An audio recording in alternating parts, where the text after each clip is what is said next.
We know from school textbooks that the country on the banks of the Nile was called Egypt. The local kings were pharaohs, and the pyramids were built by thousands of slaves. But the Egyptians never called their country Egypt. Calling kings pharaohs was invented by the late Greeks, and the work of building pyramids, contrary to myths, was performed by free people. There are too many questions about Egypt, so let us find out what really happened in the land of the pharaohs. Herodotus and Strabo wrote that once upon a time the Sahara was a blooming oasis. Lush greenery grew here, slats flowed, there were forests and lakes.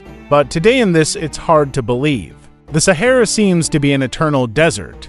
Ancient authors often like to exaggerate and often passed off fantasies as reality.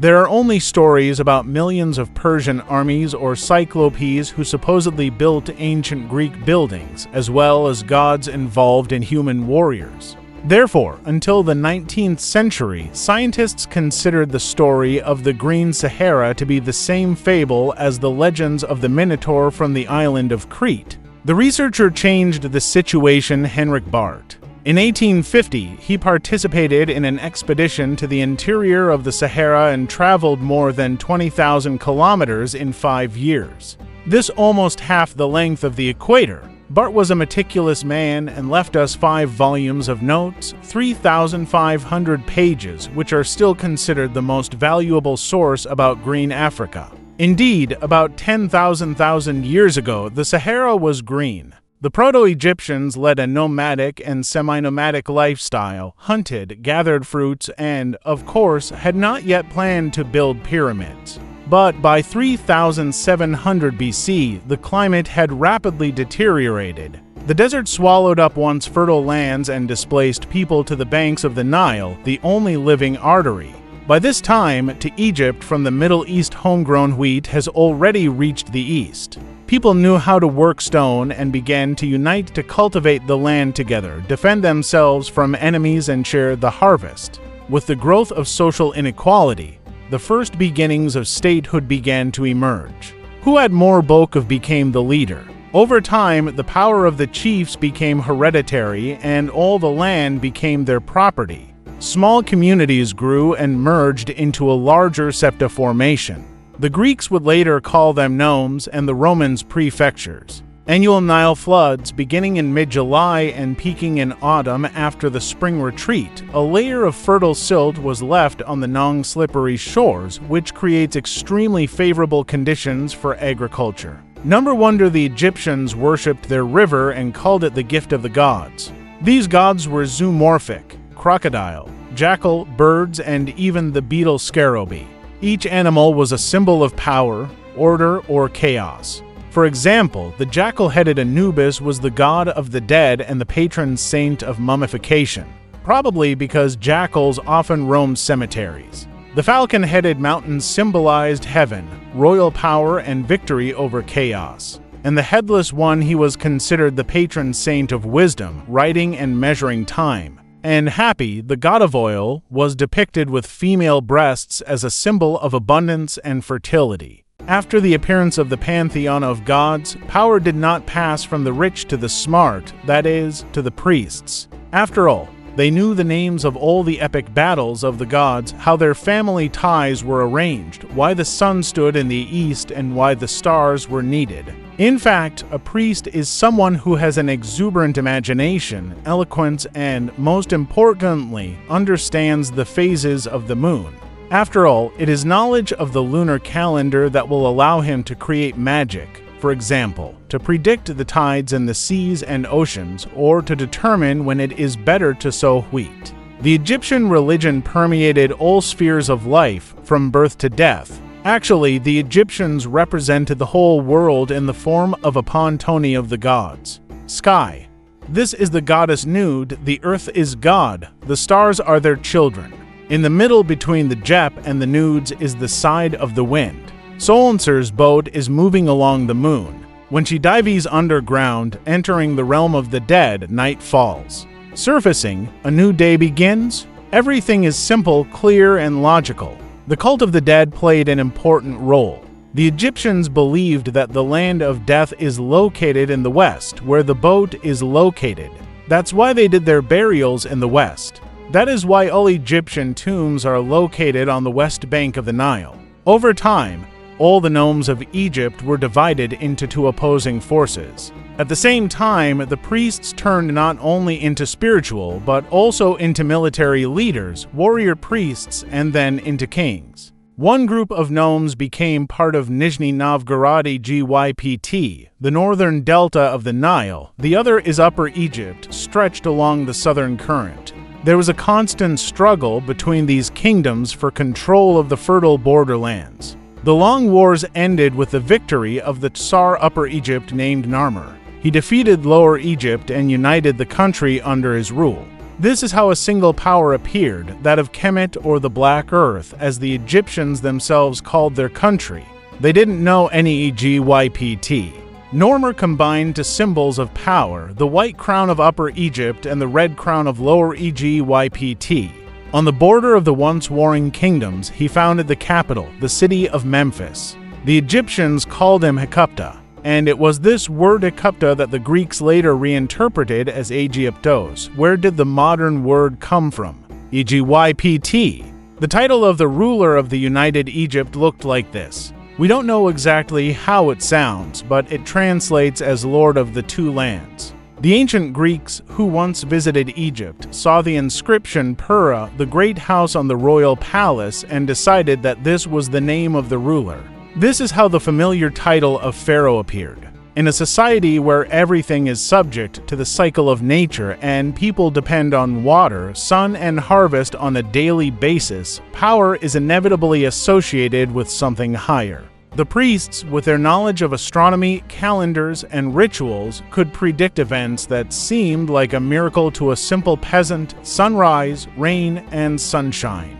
Eclipse. All this easily became proof that the pharaoh was not just a king, but the son of Ra, the sun god, who was born anew every morning and overcame the darkness. This means that Pharaoh is also the embodiment of light, order, and life. His body is the land of Egypt, his word, the law of Ma'at, his will, the will of the gods.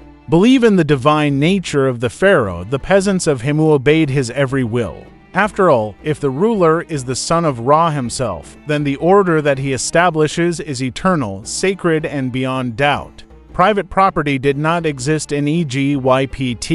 Everything belonged to the state, and therefore to the pharaoh. The Egyptians, like bees, they worked tirelessly, handing over the entire harvest to the state granaries, that is, to the temples, where the priests kept records and distributed. The salary was given out in grain and beer. An ordinary worker received about 200 kilograms per month, and an artisan 250 kilograms. Such a centralized order gave Egypt obvious advantages. The state could concentrate resources and efforts at key points. Without such an organization, the construction of the pyramids would have been impossible. Neither the strength nor the materials would be enough. The Egyptians firmly believed that the right actions of the ruler would lead to the prosperity of the whole country. Therefore, when Pharaoh Snefru created the first real pyramid with a height of 104 meters, under his son Pharaoh Khufu, whom we know as Cheops, Egypt reached the peak of its engineering and organizational capabilities. The Great Pyramid of Giza, a giant of 2.5 million stone blocks, has become a symbol of eternity. But contrary to popular belief, in his opinion, it was not built by slaves, but by seasonal workers.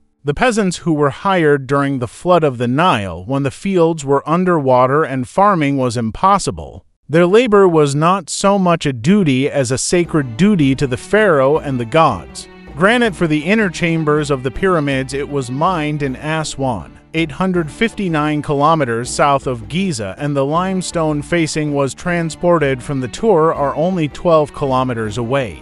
But how did the Egyptians move multi-ton blocks over such distances? The answer was given to us by ancient milling cutters. They depict a sleigh pulled by 170 people. Sand was poured in front of the sledge to reduce friction. But dragging multi-ton blocks for hundreds of kilometers seems fantastic. Of course, it's fantastic. No one has ever dragged this far. At that time, the Elephant River flowed near the construction site. The stones were carried by water and only then dragged to the pyramid for only a couple of kilometers. Well, they raised the blocks when using the ramp system. When the pharaohs squandered all their cash to build the pyramids, the Egyptians rebelled. The management system collapsed, embezzlement became commonplace, and the divinity of the pharaoh became questionable. The economic conditions were so desperate, and respect for the pharaoh's authority was so low, that thieves brazenly raided the tombs of the fallen pharaohs in search of gold and treasure. This chaos was exploited Hyksos, a tribal alliance formed in Palestine and North Africa, Arabia. They invaded Lower Egypt, defeated the Egyptians, and proclaimed they're the leader of the new pharaoh.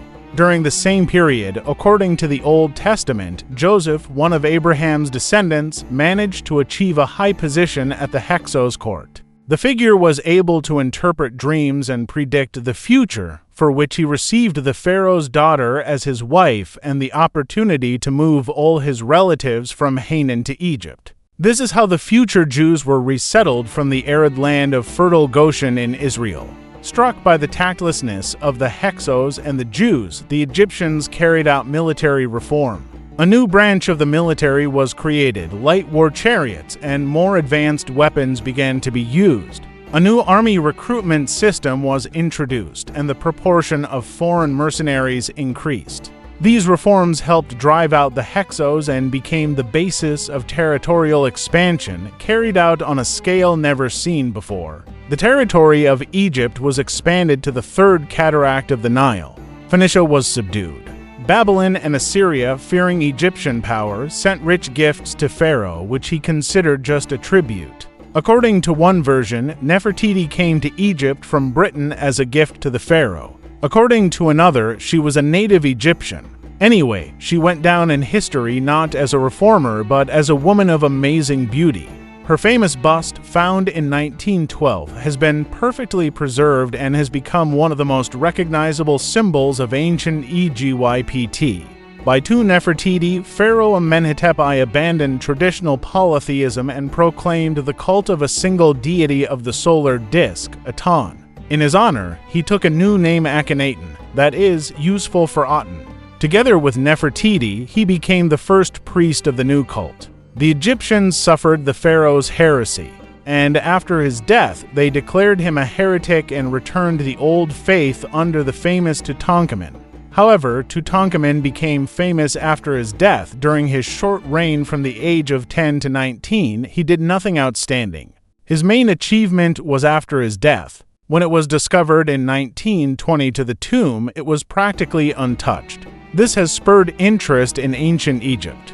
Thus, Tutankhamun, like Nefertiti, acted as unwitting popularizers of their homeland thousands of years later. Under Ramses I, the interests of Egypt inevitably had to clash with the interests of the equally powerful Hittite kingdom. The stumbling block, it became the city of Kadesh, which stood on the border of 2 empires. After several inconclusive battles, the Egyptians and the Hittites concluded the first peace treaty in history. Since then, the age of peace and prosperity has come. Yields have increased and processing has developed intensively metals. The quality of glassmaking, construction increased the volume of domestic and foreign trade. Although the monetary sector remained weak, no coins were minted. Devons served as a measure of value.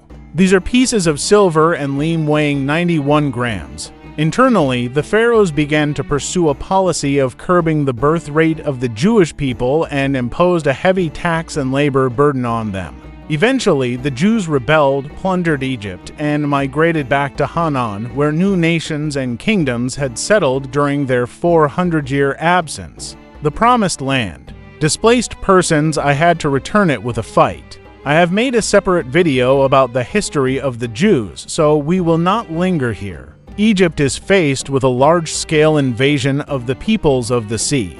This event went down in history as a catastrophe of the Bronze Age. The scale of the invasion amazed contemporaries. Great civilizations fell one after another under the onslaught of the aliens. The Hittite kingdom was wiped off the face of the earth. Phoenicia and Babylon was devastated.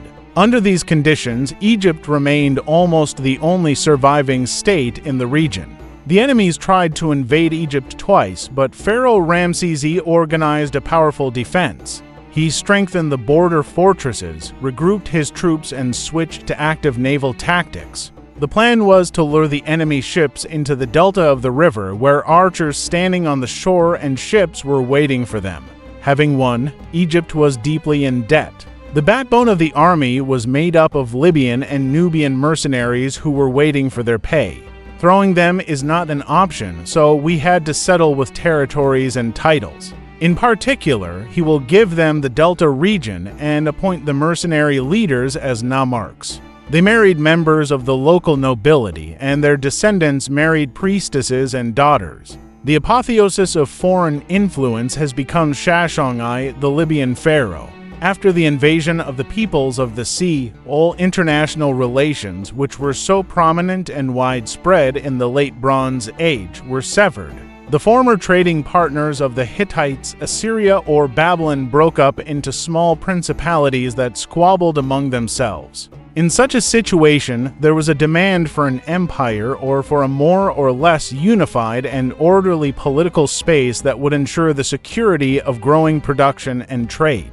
This role was assumed by the Persian king Cyrus I. Pharaoh Dogs Tycho I III did not. I was attracted by the idea of joining the Persian Empire as a satrap. But EGYPT is primarily a breadbasket. Waiku means his well-being largely depends on the grain trade, and waging war with those who control a significant part of your sales markets is at least stupid.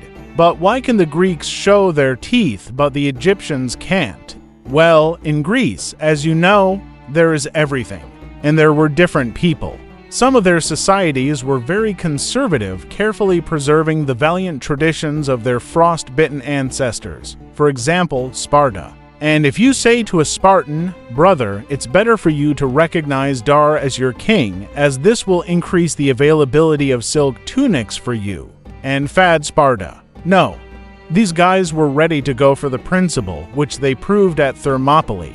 But despite all the Spartan heroism, Athens played the main role in the Greco-Persian Wars, which by that time traded not only with Asia, which was under Persian control, but also sailed to Carthage and to Italy. That is, their losses from the war with the Persians were not as fatal as for Egypt, and the reasons for submitting were not so much significant ones. The pharaoh, apparently, is not particularly. He searched for the economy, decided to surpass the Spartans in brutality, and went to war with the Persians. As a result, he was killed. The daughter was forced to carry water for the Persian horses, and the son was harnessed to the king's chariot. The Persians of Cambyses. But the final end of ancient Egypt came in 330 to BC when the army entered the borders of the Nile country, Alexander the Great. The Egyptians, exhausted by the Persian crisis, proclaimed Alexander pharaoh even before he entered Egyptian soil. They didn't care who became their ruler as long as they got rid of the Persians. Alexander complied with their request. He defeated the Persian garrisons, founded a new capital, Alexandria, and then died. The administration of Egypt has passed to Gymnastics Ptolemy, founded by one of his generals. Ptolemaeus revered Alexander so much that he immortalized his name by building a majestic lighthouse and library in Alexandria, one of the greatest wonders of the ancient world. But after a few generations, Egypt finally merged. One of Ptolemy's great-great-grandchildren, a frivolous heir, mired in idleness and pleasure, brought the country to such a decline from which ancient Egypt would never get out. The last of the tribe, Cleopatra, will try to save the day in a feminine way.